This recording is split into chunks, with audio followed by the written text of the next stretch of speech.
Robots Radio presents Fresh Tomatoes, the movie podcast. I'm not usually a hat fan, but wow. Jeg vil ikke være en dagger. I'm really sipping on that dumb bitch juice today, and Yeah, I am. But you know what? Someday I just might grow out of that. But you will never stop being a jerk. All chocolate cakes are good. You're a fascist. it's hideous. It's horrible. It's home. Angry white boy, let's go! Hello, and welcome to Fresh Tomatoes, the movie podcast. The secret in the hidden room that you should absolutely not know about. That's Chad Ekowitz. Ooh, and that's Simone LaRue. Goodness me, that's an ominous tone Thank that you're you. setting for this podcast. Thanks. I Yes. like it a lot. Yes. I think if there's nothing else we take away from the movies that we cover here today is if someone says, hey, don't go in the basement, or hey, don't go in the attic, then you know what? Don't. Yeah. If you suspect something, maybe call the police. Yeah, that's always the very sensible thing to do.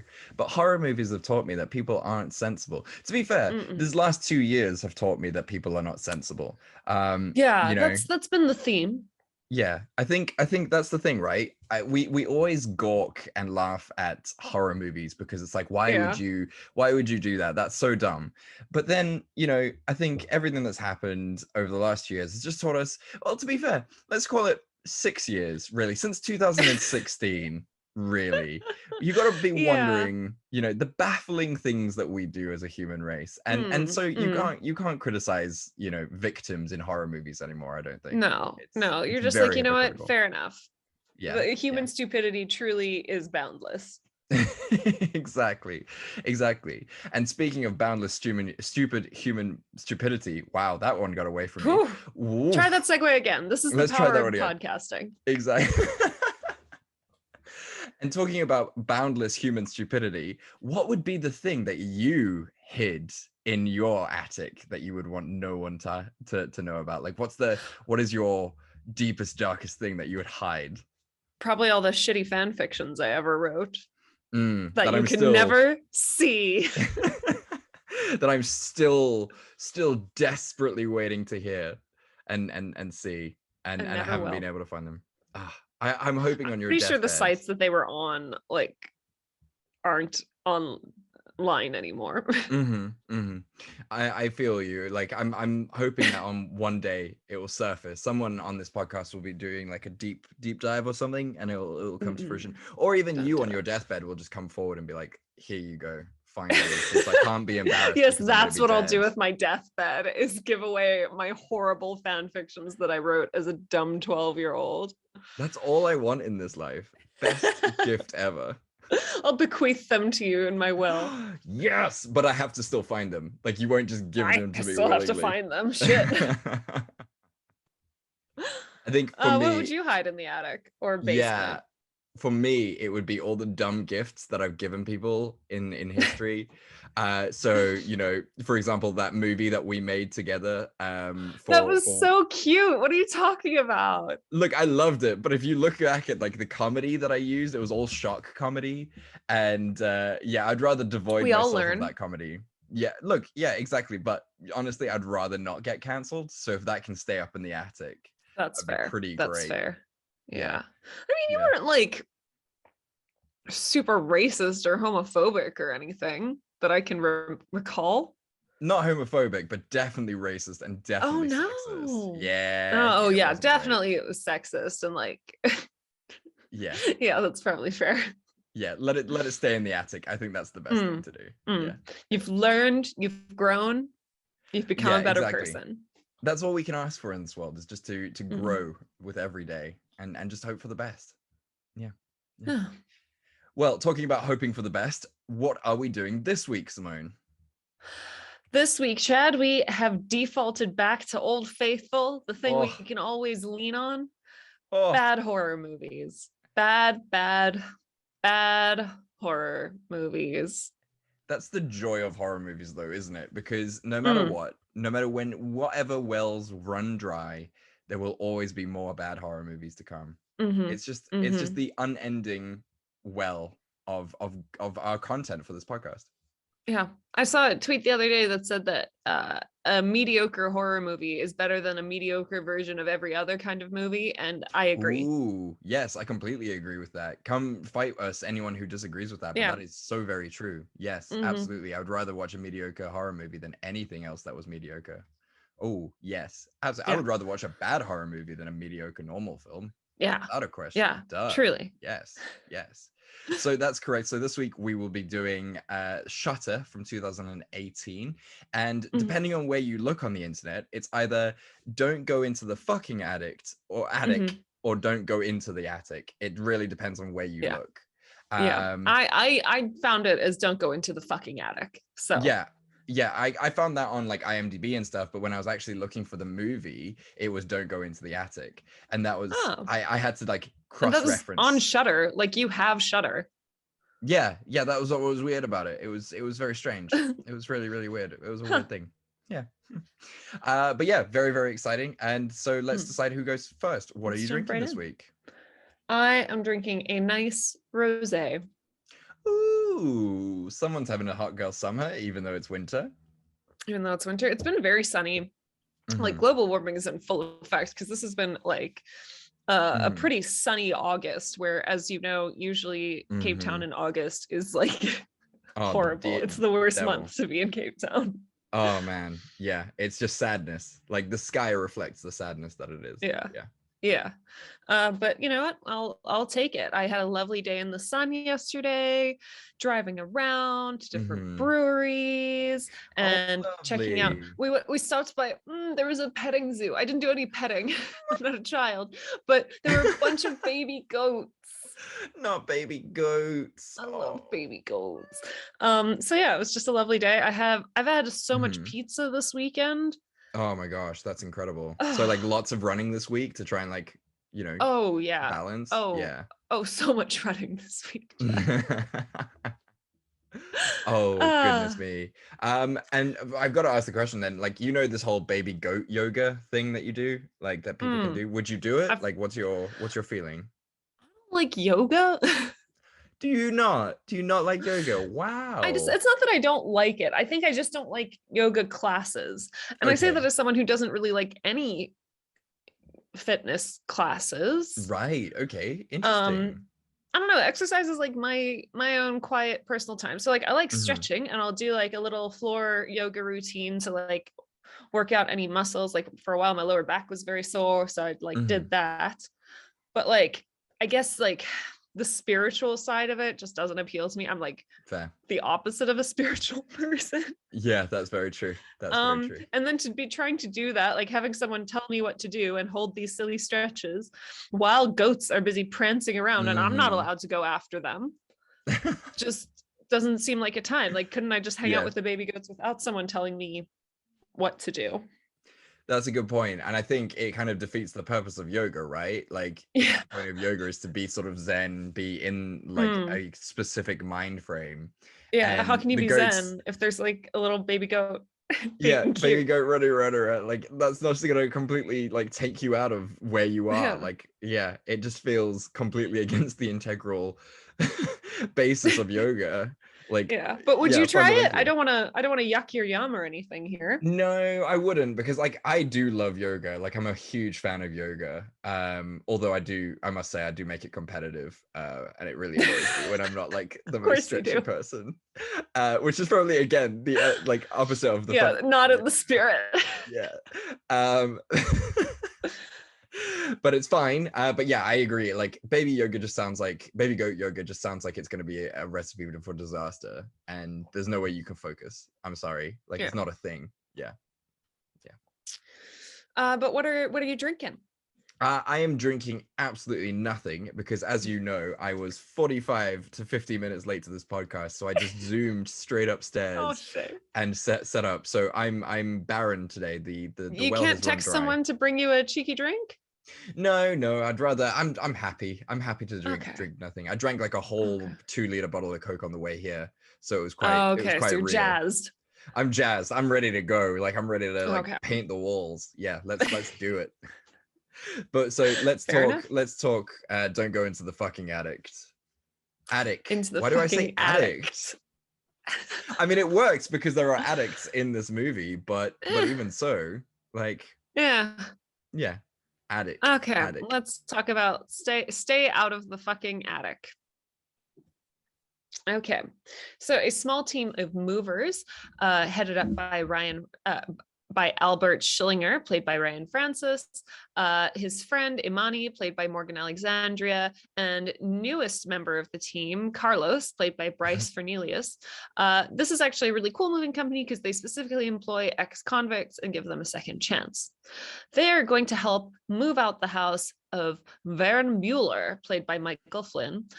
He is an elderly German gentleman who insists that, hey, like, let's get this moving quickly. Like, I actually need to be out of the house like by morning. So they're like, cool. And he offers them a bunch of money to do it. So they're like, cool, like we'll pull an all-nighter, whatever. The team bonds fairly quickly. It turns out that like Carlos is saving up a bunch of money for his daughter's college fund because he feels really guilty that he like lost his daughter when he was going through some hard times. It also turns out that Albert has some neo-Nazi tattoos. Carlos is very, very upset about this, but Albert explains like, no, that was just like something I did while I was in prison, like as protection. I still feel really bad about it, but like I feel like I haven't earned the ink removal yet. Like you have to earn clean skin, was what he said. Yeah, I mean, yeah, it's a thing. Why not? Yeah, and Imani truly is just living her best life. Oh yeah. She is by far the coolest person there. Oh, she's great. Absolutely love her. So they're cleaning this house or packing up this house, getting really weird vibes. Oh, and obviously the old dude was very specifically like, don't go into the basement, don't go into the attic. I'll sort that out myself. And they had plenty of work to keep them occupied anyway. But like as they're cleaning it out, they find a lot of like Nazi type stuff. And they're like, this isn't great. But they kind of agreed to keep like cleaning. They're like, fuck it, like let's just like get this old Nazi dude's like shit and get out. And then, unfortunately, something like a roof falls out of the one closet. So something from the attic falls into the room. And it's like very incriminating Nazi stuff. Like probably Vern Mueller is a Nazi. And they're like, oh, no. Things start to go wrong very quickly as they decide to investigate the attic and the basement. Imani is kidnapped by Vern Mueller, who reveals himself as sort of like an evil scientist and cuts her eye out because the serum is apparently really good from the eyes of people whose ethnicities involve strife and turmoil. So anyone non-white, one assumes. At the same time, Carlos and Albert go to investigate the attic where they find one of Vern Mueller's experiments, Sarah, played by Avery Pizzuto. Sarah's twin is medically joined to her on her back. It's very creepy and weird. They keep trying to escape. Carlos gets like gassed to death basically, but not before wiping out one of the scientist's other wild experiments that's very rabid and trying to defend the scientist. Scientist is upset. Albert gets to the basement. It's a whole thing, but basically it turns out that Vern Mueller is Joseph Mengele, the angel of death, one of the worst people ever. Truly, maybe the worst person ever. And he's been able to keep himself alive all this time with the serum that he figured out. And he's been running all these experiments in his basement for all these years. There's more fighting. They get out, but like then Albert realizes he's still got a job to finish because Joseph's not dead. So he goes back to the basement, does the scene where he cuts the Nazi symbol off of his chest, crushes Joseph's head in just as the door to Joseph's sub-basement opens and his creations start crawling out, and it's implied that Albert is gonna fight them all. And then the movie ends. So what is your cliffhanger for this one? Oh my god, I'm so tired. It's a lot. It is a lot. Yeah. You know what? I actually I'll go for this one. And it's when they're all like chatting outside the truck and he's like, Imani, like, what's your backstory? Like, we were both just very raw. And she's like, no, I'm good. Yeah, it's so good. It's so nice. Love her. I Like, love her. that's what's- She's so cool. She's like, I don't have to share my tragic backstory. Like, yeah, it's great. And it's such like a wonderful thing because you think this is all just going to be like a whole bunch of exposition to try and make us care about these characters through wonderful monologues. And then suddenly she's just like, no, I'm not taking part of this. No. And honestly, like with this movie, it is not very often that we actually say Nazi horror, not bad. Usually they are all trash. But you know what? I kind of enjoyed this one.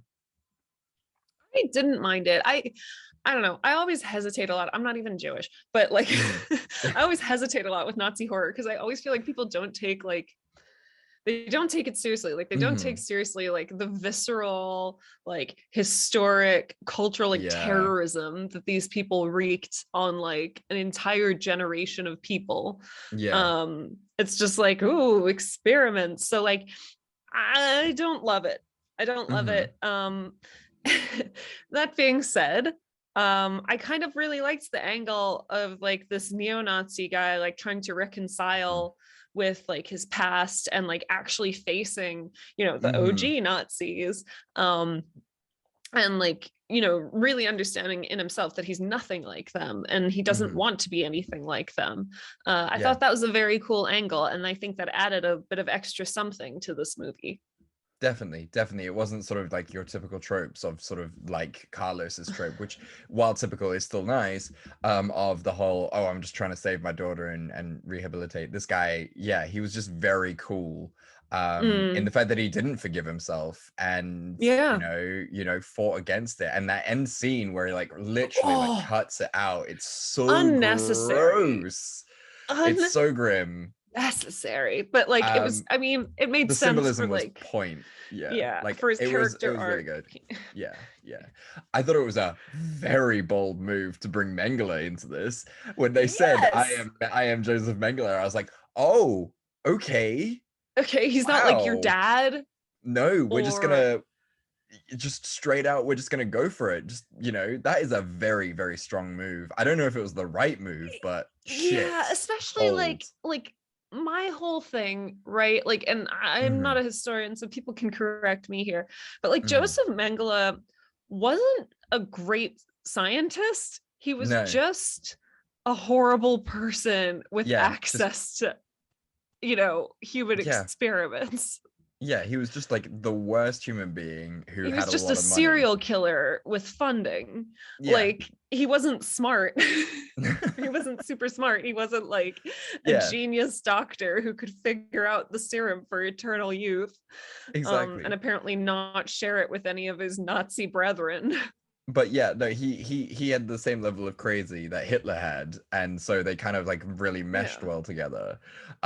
So yeah, like it was a really interesting take. I thought they were just gonna do like plain just Nazi doctor, maybe like someone who studied under Mengele or something like that. But they were just like, nah, I'm Mengele, and I was like, wait, okay, this is where this movie is gone. I also it like, felt also. Like going on what you said about sort of the sensitivity of it, it did feel really insensitive with the gassing in the bathroom. That's the one scene that like I fully that felt wasn't just me. I was like, no, that felt really icky. That felt very, very icky. Yeah, it wasn't great. Like you can kind of this movie takes a lot of, you know, chances. It really tries to push the boat out, and I don't know whether that is commendable, especially sort of like with what we're learning, you know, as a society about being more sensitive to these things. And I think we've spoken about this before, especially in the context of like rape culture, in the fact that sort of jokes is the first sort of plinth upon which all the other horrible stuff is built. And that kind of feels like this where this is. I mean, you know, it's the same as like race and all that. Like these kind of it's not a joke. Obviously, this horror movie is not a joke, but No. it's kind of like normalizing it, right? Yeah, it's also I like no, I feel like neither of us have maybe the right vocabulary to put to how we feel about this. I don't think anyone does. But yeah, It's just, to me, like, you're right. It felt almost like seeing a rape scene in a horror movie that like is totally gratuitous and not like helpful for telling the story and not like useful in any way. They just included it because, you know, rape is scary or gas chambers are scary, and it's like not really paying attention to like you know, the actual real emotional cost of portraying something like that. No, you're so very And like right. not really doing it with any sensitivity or like awareness. Yeah, exactly. Yeah, I think that is where this movie suffers, because I mean, it's a really good concept. You know, I really like the idea of sort of hidden Nazis. I mean, Stephen King wrote a story that's similar to this. I can't remember its name. It's a short story and it's brilliant. About like a hidden Nazi in sort of rural suburbia, and a kid finds out that he's a Nazi and kind They're of out blackmails there. him. Yeah, of course there are. Like, how could there not be? I mean, They're all the world in is awful. Argentina and Brazil. Ooh. No, literally, that's where they're all hiding out. Like, they're, like, that's where they whole- went. Yeah, it's a real thing. Yeah. No, absolutely. Isn't that where Joseph Mengele actually? I think that's where he went. Yeah. Because there was like, the reason was like there was no extradition treaty, basically. Yeah, wasn't it? something like that. And, Yeah. Yeah, it's a whole thing. It's bad, guys. Yeah, it's bad. But yeah, like I think that is like, but I was just saying, like the concept of this is really cool, and it could have been like without the insensitive stuff, like just making him a Nazi crazy doctor and making you know, Carlos's death not a gas chamber. This movie would have, you know, been really cool actually. You know, but yeah, like everyone does the whole Nazi experiments kind of, you know, stitching people together and stuff, and that's interesting, but I think going further than that makes it a step too far. I think we've learned the line, and let's just toe it. Let's just bring it back down.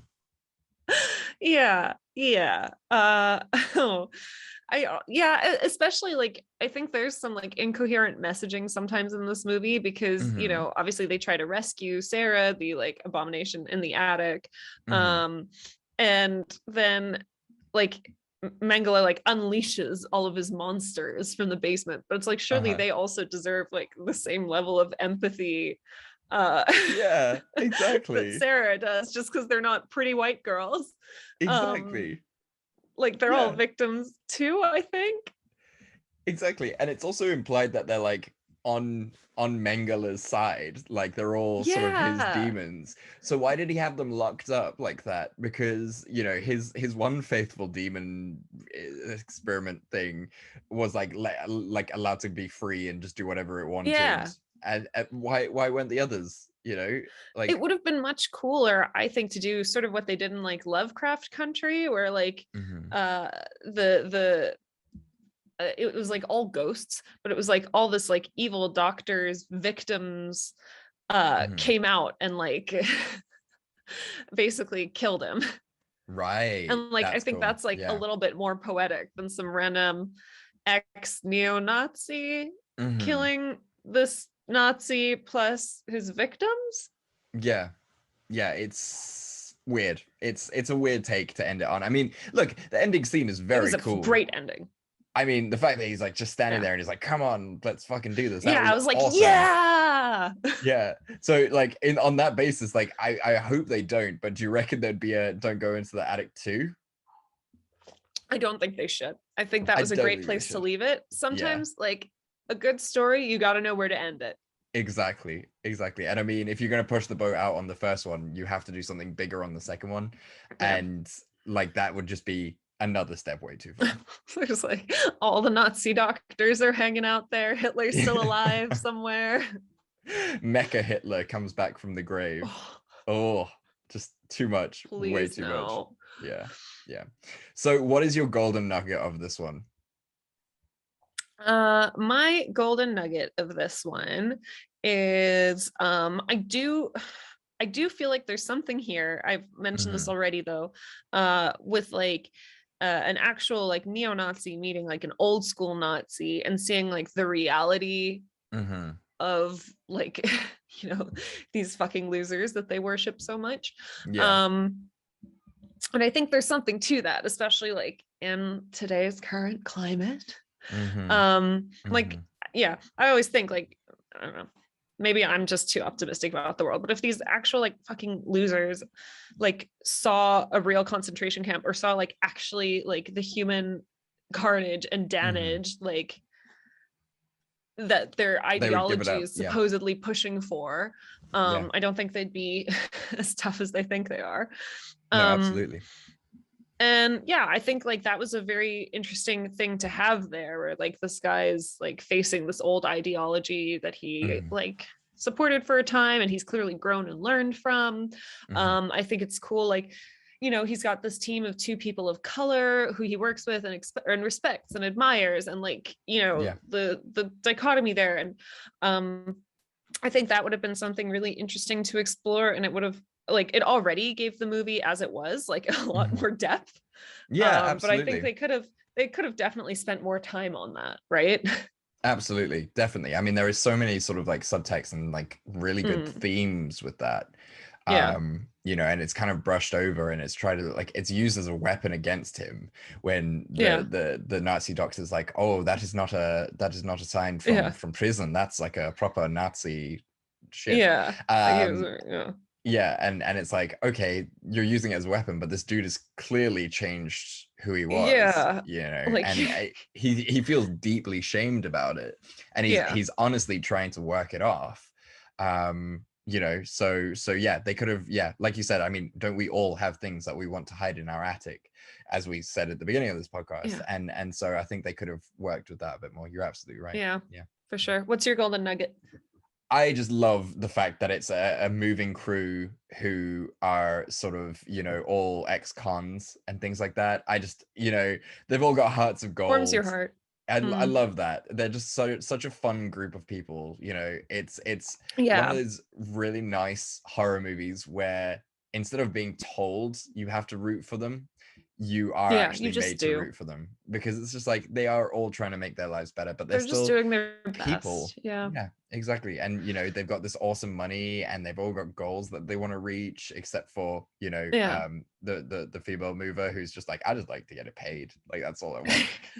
and again, like that's something cool that they could have explored, right? That like technically these people like broke the law, but they're still like better human beings than this other guy who technically didn't break any laws with what he was doing. But like, they're on opposite sides of society almost. Like there's so much interesting stuff that could happen here. Exactly.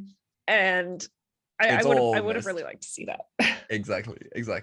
And there's like, it's the cuteness of sort of their interactions with each other, like that bit where Carlos can't get like the couch through the door, and so he Shridler or whatever his name is comes and like teaches him how to get it off its hinge and stuff, and and obviously the Carlos uses it later in the bathroom, and it's just like really fucking cute things like that of like trying to help, and like the humanity of it. I thought that was cool. Would you recommend this? I don't know. Yes. I don't know. Thank you. Right? Like, I think if you've listened to us talk about this movie and it really sounds up your alley, then like go for it. But if maybe you don't really love horror to begin with, and like you're not, so you're like, I don't know. If it sounds up your alley, go for it. If it doesn't, you're probably not missing out. Yeah, I would say even for like avid horror fans, like skipping this one, you're not missing out. But if you're just like looking for something on Shudder, like you're really like searching through it and you just don't know what to watch. You've watched all the sort of greats that are on there, and like you're just looking for something to like watch on a Wednesday. Like this is definitely a Wednesday watch. Nothing heavy. For sure. Just something that like, I've seen that. I can talk about that now if it ever comes up in polite conversation, which it's bound to, right? Like this is a polite conversation hot topic. Yeah, definitely. So yeah, anyway, I watched this movie about not a reincarnated, just an immortal Joseph Mengele. Oh, cool. And why do you think we should hire you? Since you're bringing this up here? It's very Oh strange. God. The I never want to boldness. do a job interview ever again in my life, No, Chad. no, never again, never again. I'm done with that shit. Mm-mm. Yeah, but yeah, I completely agree. It's a weird one. I wouldn't actively recommend it, but I think people should maybe watch it. Like, Mm, if there's nothing else on, like, and you just feel like a horror movie. Like, I would say this is one of the yeah. better Nazi horror movies, but it's still a bit weird and a bit gross. Yeah. Yeah. Yeah. Well, talking about another enigma wrapped in a mystery, shall we talk about Shutter? Christ. I'm very interested to hear you do a synopsis because there are about 5 different storylines happening in this movie and all of them are bad. Yeah, it was a toughie to do. I'm not gonna lie. This took me quite a while to work out how I'm gonna get the flow of this. It was a tough I'm one. very excited. So Jane and Ben, played by Rachel Taylor and Joshua Jackson, respectively, are so unbelievably happy. They've just gotten married and now they're about to move to Japan for the next big adventure. Ben is a photographer, and his old buddies Adam I and Bruno. watched a Yes. different movie to you. Oh no. Oh no. I watched Shutter 2017. I watched Shutter 2008. Oh no. Oh no. Oh no. Oh no, it's happened. Oh no. No. So tell me what your movie is about. I can't believe it's happened. You know what? This was inevitable. This was gonna happen. Holy shit. What is this? A supernatural stalker pursues a supermodel to steal her soul with a demonic camera. Okay. Yeah, it's really bad. I can imagine that it would be really bad. Oh, That yeah. sounds horrendous. Okay. Then how do we proceed with this? Is this just going to be a really short episode now? No. Okay. We can't talk Okay. about this. we literally cannot talk about this because I can't, like, there's no dynamic here because I can't talk about your movie. You've never seen my movie and I've never seen your movie. Guys, Here's I an guess option. this is a Okay, so fucking we can either stop it early here and just be like, apologies, everyone. We also alternatively, because I don't want to force you to watch this movie, and I don't think you want to force me to watch yours by the sound No. of things. What if you briefly explain to me what happens in your movie? I'll Okay. briefly explain to you what happens in Okay. my one. And we can both just like share how horrible these movies were in like Yeah. quick terms. I think that's fair. And just apologies to everyone. We've been doing this for how long now, Chad? And we're still bad at it. Hey, statistically speaking, we have done over 200 movies and never before, this is the first time that it's ever happened that we have actually watched different movies. Mm. That is fucking impressive. Yeah, Like, that's true. statistically talking, that is pretty amazing. Yeah, yeah. You know, we've had close calls in the past, but this never actually happened. That is incredible. Yeah. Okay. Look at us. Damn, look at that. Okay, so let me tell you very briefly about my movie. That's so fucking funny. So basically, it's this married couple and they move to Japan, right? Right. And so they're like driving down the road this one time, and it's like really fucking snowy, and this woman steps out into the road, gets hit by, and Jane is driving. It's Jane and Ben. Yeah. Jane's driving and she hits this car, and Ben was like kind of asleep, so he didn't see her. They get derailed, crash. When they wake up, there's no one on the road. Like, there's no signs of anyone getting hit. So Ben's just like, don't worry about it. I think you were dreaming, just like proper gaslighting her. So she's still freaking out about it, but like eventually she kind of gets over it, whatever. They get their wedding photos back because they're newlyweds, and all of the photos are like ruined. They've got like this glare on them basically, and it just looks weird. Jane is obviously still struggling with this. It's fine. Like, Ben is a photographer, so he goes off, like, whatever. He like fucking does his job like in Japan. And all of his photos are also ruined by this thing. So Jane starts to investigate. She finds out that it's all like spirits captured in photography, and it's all of the same woman, and it's the woman that they hit. She goes on some further investigations. She finds out that the woman in the photo is actually this woman called Yugumi. I think that's right, Megumi. I'm just going to check that to not be, Megumi. And basically, Ben used to live in Japan. He and Megumi hooked up. They started dating. He got over her. She became super clingy. So her best friends, his best friends sexually assaulted her while he took photographs so that he could blackmail her if she ever came back into his life. Wait, how is she the one getting blackmailed? Because they're like, oh, look at you, you're a slut, you know? Yeah, by all means, please send me those photos so I can go to the police with evidence. Exactly. What the fuck? Right? So then Jane's like furious at this, and she's like, you know, That's so you're scary. a rapist. Imagine you finding out your fiance. Oh Yeah. no. Yeah. So I'm she's living like, vicariously through you with this. This is very exciting. She was just like, fuck this noise. So eventually they find out, like, they go and visit Megumi, and she's murdered, she's killed herself, and that's how she's like a spirit, and she's like latched onto Ben basically as the spirit. Eventually, after Jane has left Ben because he's a fucking creep, and and basically, like, that's the whole message of the movie. It's sort of like this ghost wasn't actually trying to haunt them, it was trying to warn Jane that her husband was a piece of shit. Oh, I love those ones. It's right, that's why I love this film, because it's like that was my golden nugget for this one, because she's love like, yeah. that. So eventually, like, Ben's being tortured by Megumi, so he basically takes some live wires and like puts them against his head to try and kill himself, but he just ends up burning himself. And the final scene is him like in an insane asylum, hunched over, and as the camera pans away, you see basically Megumi on his back, and that's amazing. how it ends. And that's like, so cool. Yeah. That's fucking rad. I want to see this. It's a terrible movie, but it's so like, great. There like, I was like texting you while watching my shutout, which is objectively horrible. And you're like, oh, it gets worse. And I mean, you were right. It does. Yeah. Look, the pacing in my movie is all over the place, and you're also like, you're supposed to like, you know, they try to make Ben the innocent one for like the longest time, and it's just like he's constantly like gaslighting Jane, and you're just like, I can't root for this guy like from the first moment, and they try to bury the lead in that respect, and you just can't, because you hate. But you're just like, this guy's such an asshole. Yeah. Tell me about your shutter. I'm so intrigued. Okay, Chad, I need you to just like try and stay with me here. Okay, I'm excited. So this is Shutter 2017. It looks like it was filmed in the 80s. Like it's like this horrible color palette that's all over the place, and beautiful. Like shaky cameras, and the clothes are just like awful. So like it was filmed in 2017. It looks like it was filmed like in the 90s.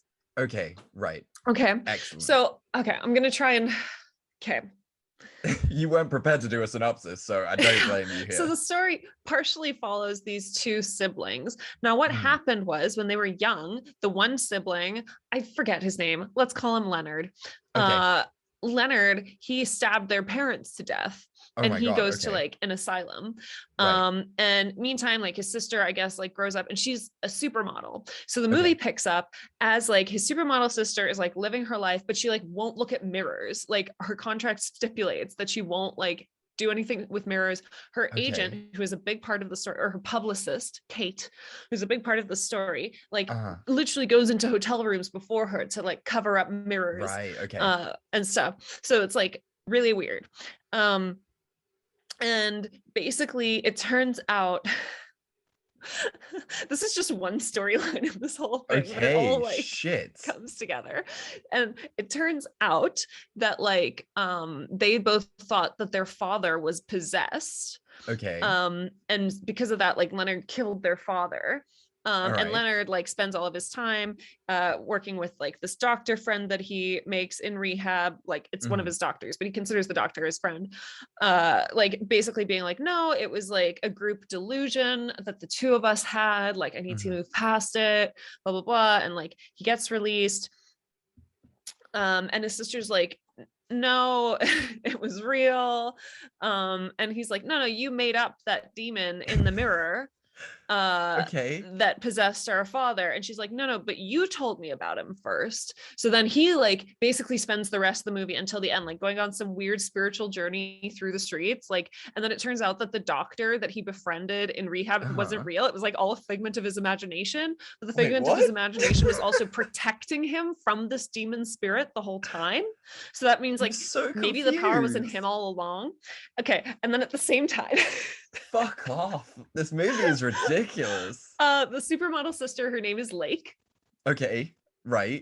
Lake and her publicist Kate are like trying to solve this mystery, right? And because Lake slips up with the mirror thing and gets attacked in her bathroom, and then she explains everything. And there's also like a lady who is like minding Lake's house. She's the worst house sitter in the world. She's terrible. I think her name is like Ashley or something. She's like, no, I saw the demon too. So like then they're like trying to solve a mystery. They talk to a rabbi for a bit because like Lake's mom gave her like some Hebrew on what's implied to be like human skin to read, and it was apparently protective, but the rabbi's like, I cannot help you with this, like this is a lot. So that's ultimately useless. And then like at the same time, Kate's also trying to maintain her relationship with her boyfriend Kevin, who is a very patient man and also a judge. He has to bail them out of prison at one point because they're trying to talk to some spiritual guru to solve the mystery, but like that spiritual guru actually has a restraining order out on Ashley, so it's a little awkward. They all go to prison. Kevin, Kate's boyfriend, bails them out of prison, proposes to Kate in like the reception area. And he's like, what's going on? This is crazy. I just proposed to you in prison. And it's like, no one made you do that, Kevin. Okay, and then like I wish people, obviously guys, go and look at our YouTube channel for this, because honestly, like my face right now, I am so confused by this movie. And then at the same time, there's this photographer at the very beginning that Lake pissed off because she was like, he wanted to do this like shoot involving a mirror. And she was like, and the publicist was like, absolutely not. Her contract says no mirrors. We're getting our money back. You're not getting this shoot. And he's like so pissed off. He's like Scottish kind of. And then his like two assistants who are nefarious at best. His two assistants are like, no, we have a project that you should work on. And they like take him into this warehouse where there's this photography shoot happening, and there's like this old camera, and this like creepy woman is like, no, you have to be worthy of using this camera. And he keeps like trying to take pictures of these people, and it like keeps blinding him until the scene that he stages with these two people is very violent and they're killing each other. And then he's worthy of the camera. But anytime he tries to take pictures with any other camera, he just shows like murder scenes through the lens. So like he slowly loses his mind. And it turns out, okay, it all comes together, Chad. Like, be with me. Okay, like, I believe you. You're taking me on this journey and I'm not getting off the boat. Not yet. And it turns out that this demon, right, that's been haunting our twin friends. Yes. And that's been like in the mirrors all the time. This demon, like that's his camera, and it's an integral part of his ritual to be able to like enter the mortal realm. So now he's got his photographer. He's got, please, Chad.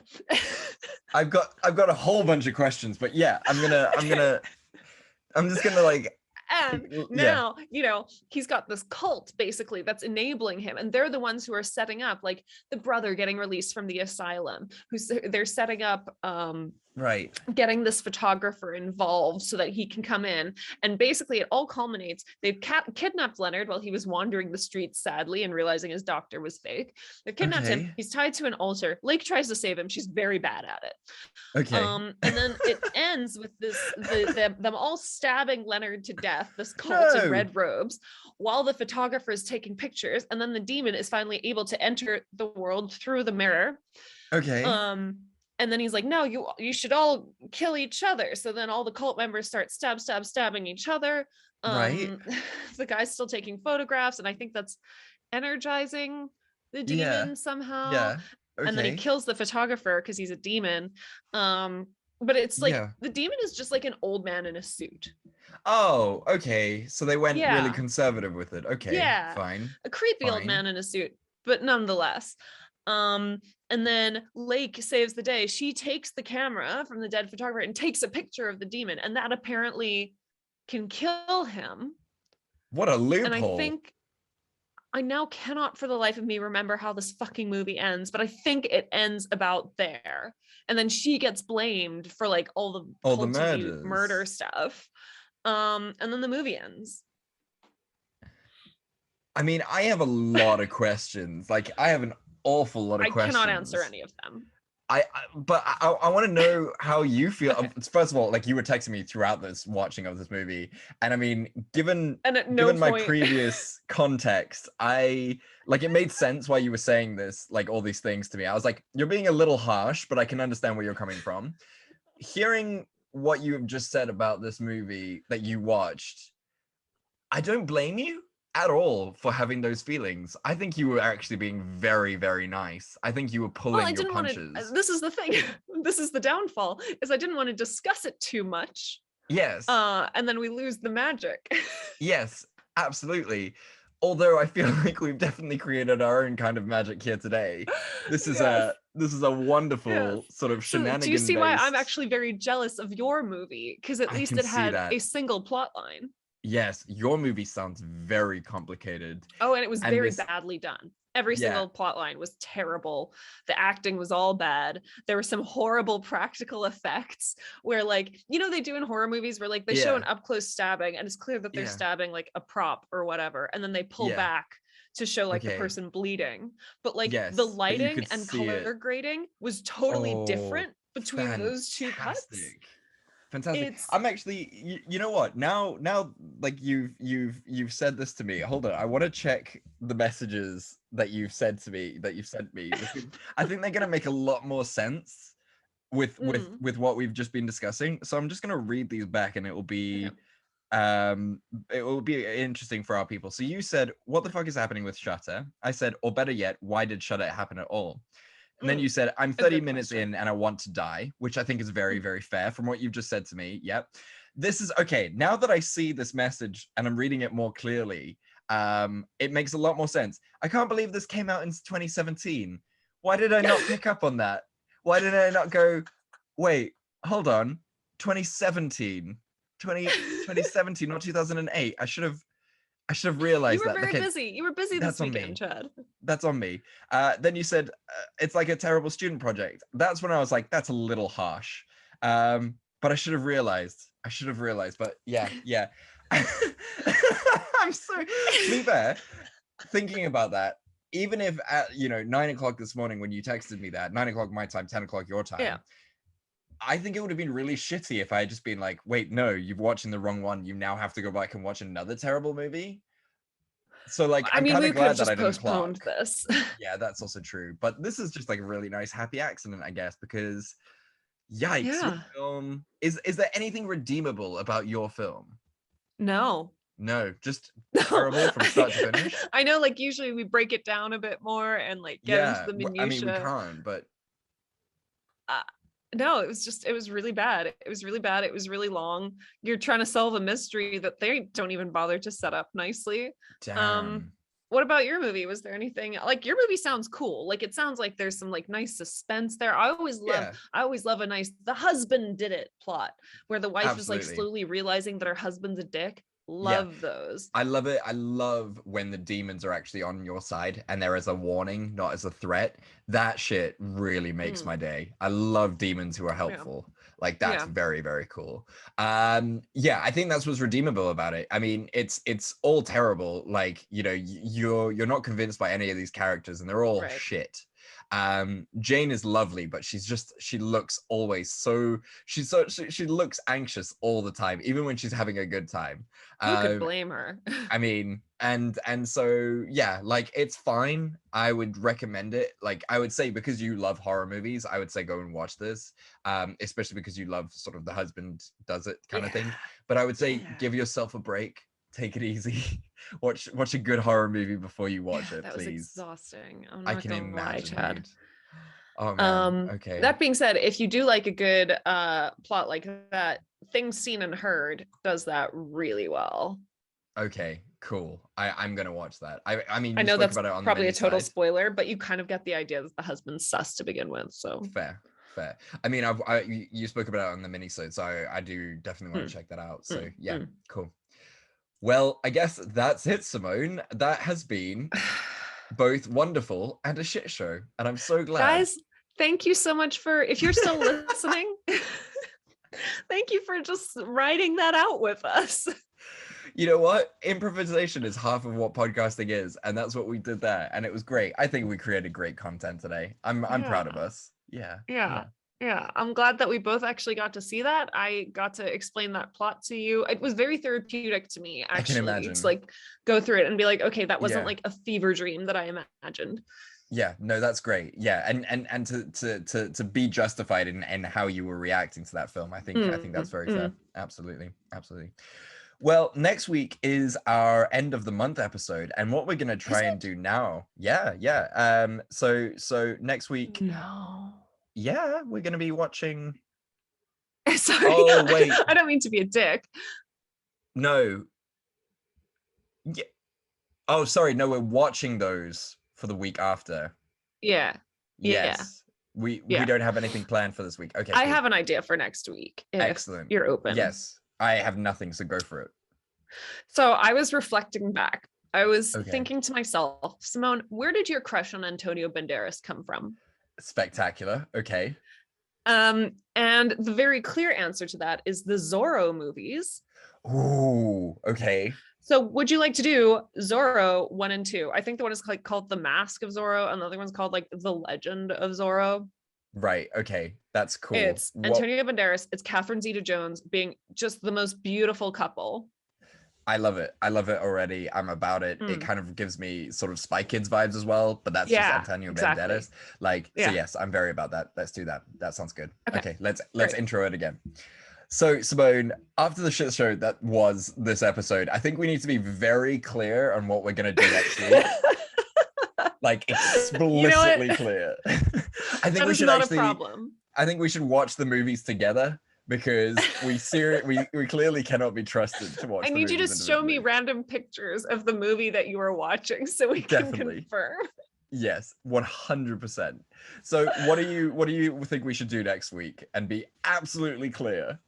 Okay, so this is going to be very easy, Chad, because I want to go back to the origins of my crush on Antonio Banderas. Oh, love it. Okay, yes. And that origin is the Zorro movies. So good. Swashbuckling, but also not swashbuckling. Yes. I'm about it. Yes. Let's do it. He's swashing, he's buckling, he's handsome. Yes. So basically, if the Zorro movie that you are watching does not have Antonio Banderas in it, it's the wrong one. It's the wrong one. Okay. Yeah. I will make sure. I think it's like The Mask of Zorro and The Legend of Zorro, or like something like that, but it's Zorro 1 and 2 with Antonio. There's only 2 of them, I believe. Yeah. So we should be fine. Yes. Yeah. Okay, good. I'm excited. I love him. He's brilliant. And yeah, we haven't done an Antonio Banderas week before, so this is very exciting. And certainly not a Zorro week before. Oh, yeah, that's a very, very exciting. We should add like a trifecta to this and do Puss in Boots, because it's basically Zorro. But that movie is truly terrible. Look, you know what? I think we deserve a little break. I think I deserve. You deserve to be pampered this week. I think. Yeah, let's discover your sexuality towards Antonio Banderas this week, and maybe awaken it in you too. Oh, I mean, I'm already there. That man is so handsome. Oh, how could you not love him? Yeah. So, what is your gratitude for this week, Simone? My gratitude for this week is Chad, people who don't watch YouTube won't care about this, but like I've got a hair appointment set for tomorrow. Girl. I have not had a hair appointment in like a year. So also people who watch the YouTube have been watching my roots steadily grow out and my hair get longer over the last year. Yeah. And I'm just so excited to just have it touched up. It's like, it's not terrible, but it's also at the point where like I don't feel like cute out in the world with my hair down. Okay. You know? Yeah. I know what you feel like it's also like a confidence thing. Like you want to go out and just be like, look how bomb my hair is. Yeah. I just want to be a polished human being again. And I'm so excited. I love my hairdresser. I haven't seen her in a year, obviously. And I can't wait to just let her get all up in my scalp. Yeah, it's gonna be so good. It's gonna be like it's gonna be one of those revitalizing feelings. It's just gonna give you that manna from the heavens. Oh, it's gonna be so excited. Good. I'm so happy for you, dude. That's thank you. Me too. What's your gratitude? Burgers, Simone. Oh, holy shit. Yes. Okay, so I went away this weekend with my girlfriend, and we are trash pandas when we go away together. Like just the worst human beings, sort of like sleeping till 11, eating like That's shitty the point of being on food. holiday, though. Yeah, exactly. So we went to Brewdog, the beer company, and they've got like restaurants like peppered throughout South Africa, throughout the UK. And so we went there, and their burger of the month was a vegan beetroot burger, but the beetroot was the bun. It was beetroot buns. Interesting. It was really good, and it was like a vegan chicken, and a gravy that was just to die for. It was one of the best burgers I've ever had. It was like it's not bacon on it, which was amazing. Yeah. Just incredible vegan cheese, like smoked applewood. Oh my god, incredible! And that beetroot bun, just one of the best burgers I've ever had. Incredible. Vegan food is getting so fucking good. I know we've talked about this a lot on the podcast, but it's getting like insane. Yeah, exactly. And it's not healthy anymore, guys. You can live the sluttiest sluttiest lifestyle. Like this weekend. That's what I like. Literally, this is the point. So I had a burger for breakfast. Well, it was more like lunch by the time we got outside because we were trash pandas. And then for dinner, I had a KFC vegan chicken burger. And it was so good. Like, obviously, I know it wasn't as good as the Brewdog burger, but it was still unbelievably tasty, and I was shocked that KFC did a vegan burger, and just incredible. Like, it tasted like a proper zinger. It was amazing, and it just blew my mind. So guys, there's genuinely no reason to eat meat anymore. Just live your best fatty lifestyle. Even if you're thinking about like eating slightly less meat, like, it is beyond easy. It's so easy. It's so easy, and it tastes so good. There's no point to it. Rudy's like the most carnivorous man that I know. And truly, the times that I bake, when I make vegan baked goods, he likes them more. Even if I don't tell him they're vegan until afterwards. Like, he'll just be like, God damn, this is so good. And I'll be like, oh, it's vegan. Our favorite donut place now is a vegan donut place. Incredible. Like, vegan baked goods, vegan savory stuff is so good, guys. It's getting so good. You can get, it's not like 10 years ago where it was like a sad pile of beans. Yeah, exactly. It's so good. Like, I had I think I spoke about this already, but the vegan Frankfurter I had the other day. Yeah, it was like it was the size of my fucking arm. It was so good. It was nuts. Like, yeah, seriously, guys, go out there, become, your best sluts, and you'll feel better for it, because, it's, not got the fatty content of meat. Like, it's just, vegan. It's great. Guys, seriously, you're going to get sick of us saying this, but shit. Yeah, I'm really happy. I can be my true fat self, and I don't have to kill any animals for it. It's great. Yeah. Well, guys, thank you so much for listening. We really do appreciate you. And thank you so much for sticking with us through this very impromptu week. We loved it. I hope you loved it too. And if you did love it, or if you didn't love it, please tell us. And where can the people do that, Simone? They can tell us all about their disappointment on Facebook and Instagram at Fresh Tomatoes Podcast, in 240 characters or less on Twitter at Fresh Tomatoes MP. They can email us essays about how unprofessional we are at freshtomatoespodcast@gmail.com. Oh, please do, you guys. We love it. I mean, these are the shenanigans that you would expect in a comedy movie. So what we're no better than that. Come on now. But regardless of anything that happens during the main episodes, we will always say this at the end of the episode. We love you, and there's nothing you can do about it. We love you, and there's nothing you can do about it. Goodbye. Bye.